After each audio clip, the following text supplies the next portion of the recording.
le système de propriété intellectuelle et le système juridique des pays sont en mesure de protéger l'inspiration créative d'une entreprise, ses compétences et son travail.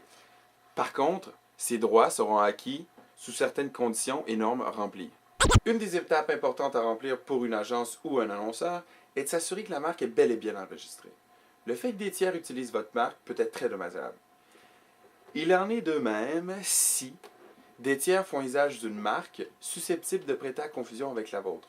La marque, c'est la carte de visite de votre entreprise.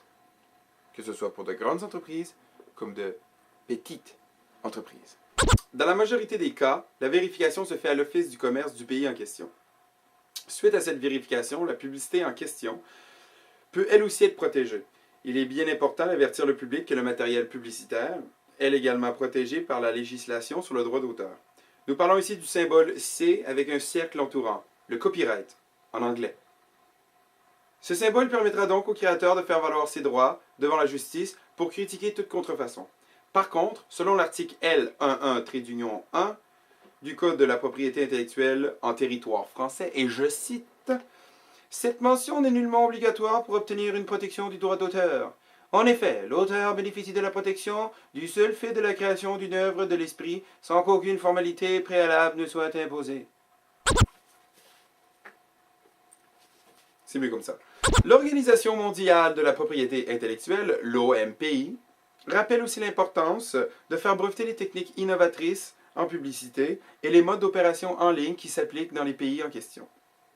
Pendant que vous mettez au point une technique innovatrice ou une campagne tout à fait rocambolesque, peut-être que quelqu'un d'autre travaille sur le même projet que vous.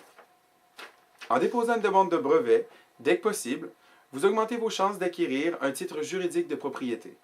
Même si vous prouvez que vous êtes le premier à avoir eu l'idée ou le concept, s'il n'y a pas de brevet, c'est mort.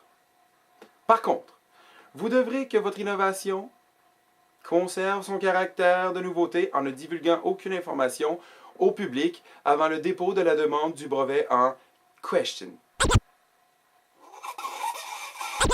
L'espionnage industriel est aussi un point à tenir en considération pour protéger une publicité créative. Selon l'American Society for Industrial Security, le vol a coûté 59 milliards de dollars américains aux 1000 premières entreprises aux États-Unis en 2001. L'industrie de la publicité en faisait partie. Il est donc primordial pour une agence de conserver ses secrets d'affaires, empêcher toute divulgation d'informations non autorisées et du fait même diminuer les chances de vol. D'autres droits peuvent également protéger les campagnes publicitaires pour lesquelles les droits d'auteur ou la propriété intellectuelle ne s'appliquent pas. Une simple idée publicitaire peut donc bénéficier d'une certaine protection si les instances de réglementation aboutissent à prouver qu'il y a eu concurrence déloyale ou parasitisme.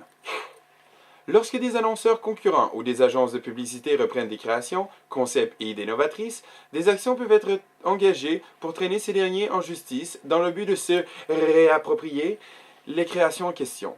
Le seul fait de tirer profit du travail intellectuel d'autrui fait naître un droit à la réparation. Dans cette optique, toute reprise de concepts publicitaires et idées novatrices témoigne d'un travail intellectuel et présentant une réelle valeur économique est passible à la sanction. Non, je ne lisais pas mes feuilles.